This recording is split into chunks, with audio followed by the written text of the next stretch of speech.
नमस्कार मित्रांनो, जय श्रीनारायण.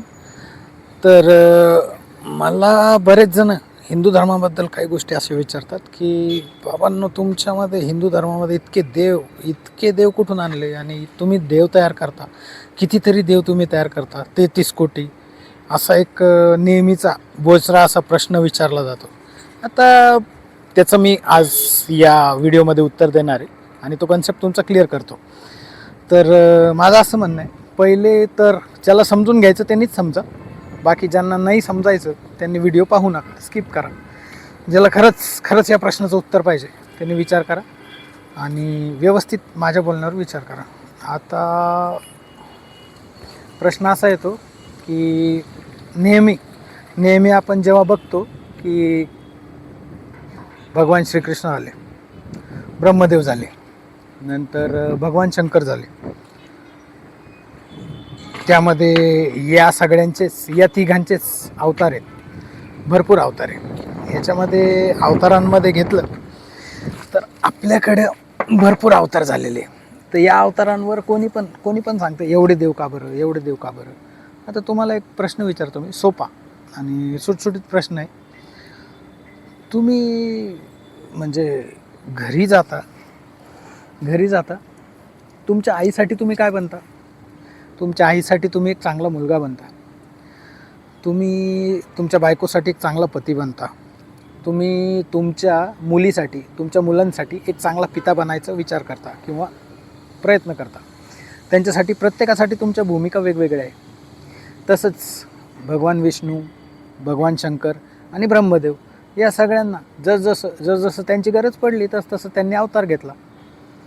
आता तुम्हाला एक प्रश्न विचारतो.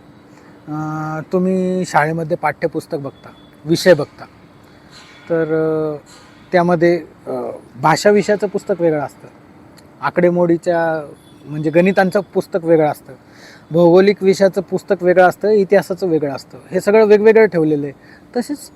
तसेच पृथ्वीवर वेगवेगळे अवतार घेतले गेले मृत्यूलोकामध्ये भगवान विष्णूने. ज्यावेळी अर्जुनाला एक मित्र, एक तत्वज्ञ आणि एक मार्गदर्शक हवा होता,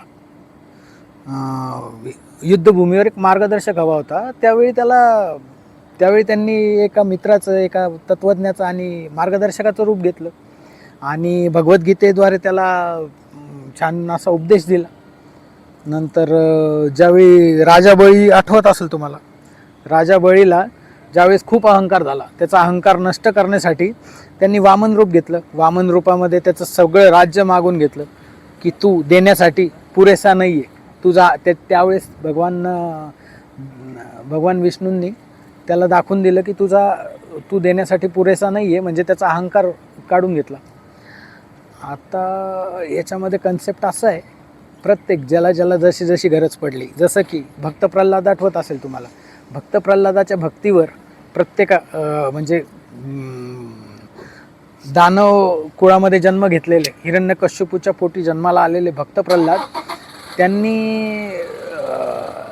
त्यांनी भगवान विष्णूचं नारायण नारायण नारायण असं नावाचं जप खूप वेळा केला. नेहमी ते नारायण नारायण म्हणायचे आणि त्यांच्या वडिलांपेक्षा प्रभू श्री विष्णूला, नारायणला जास्त भजायचे. त्याच्यामुळं राग येऊन हिरण्यकश्यपूंनी त्यांना खूप त्रास दिला. त्यांच्या भक्ताला, म्हणजे भगवान विष्णूच्या भक्ताला झालेला त्रास त्यांना सहन नाही झाला. त्यावेळी त्यांनी हिरण्यकश्यपूचे सुद्धा खूप पाप वाढले होते. तर या गोष्टी दोन्ही बॅलन्स करायसाठी त्यांनी नरसिंहाचा अवतार घेतला आणि हिरण्यकश्यपूचा वध केला. आता यामध्ये जसं या गोष्टींमध्ये म्हणजे भगवान विष्णूची गरज पडली तसं त्यांनी अवतार घेतला. तसं त्यांनी अवतार घेतला हे दिसून येतं. आता परत एक प्रश्न, तरी पण एक प्रश्न अजून एक राहतोय की म्हणजे तरी पण याच्यात सनातनचं काय आलं, म्हणजे सनातन धर्माचं काय रोल आहे याच्यामध्ये? कसं आहे ना, सनातन धर्म फक्त सनातन धर्म नाही आहे. सनातन धर्म म्हणजे फक्त सनातन धर्म नाही आहे, ती एक जीवन जगण्याची पद्धत आहे. या सनातन धर्माला काही अंत नाही आहे, त्याच्यामुळे त्याला सनातन असं म्हणतात. नेहमी ही गोष्ट राहील, जी म्हणजे जीवनाची पद्धत आहे, हा धर्म नाही आहे. तर त्याच्यामुळं या धर्मामध्ये भरपूर पद्धतीमध्ये ज्याला ज्या आवडेल त्या रूपामध्ये भगवान विष्णूंनी, भगवान शंकरांनी ज्याला ज्या आवडेल त्या रूपामध्ये, ज्याला जसं लागेल त्या रूपामध्ये अवतार घेतले आणि प्रत्येकाची कन्सेप्ट इथे क्लिअर केली. त्याच्यामुळं भरपूर रूपांमध्ये आपल्याला देव दिसून येतात. जय हरी. व्हिडिओ आवडला असेल तर शेअर करा, कमेंट करा, सबस्क्राईब करा. नमस्कार. मी प्रशांत काकडे. परत भेटूया.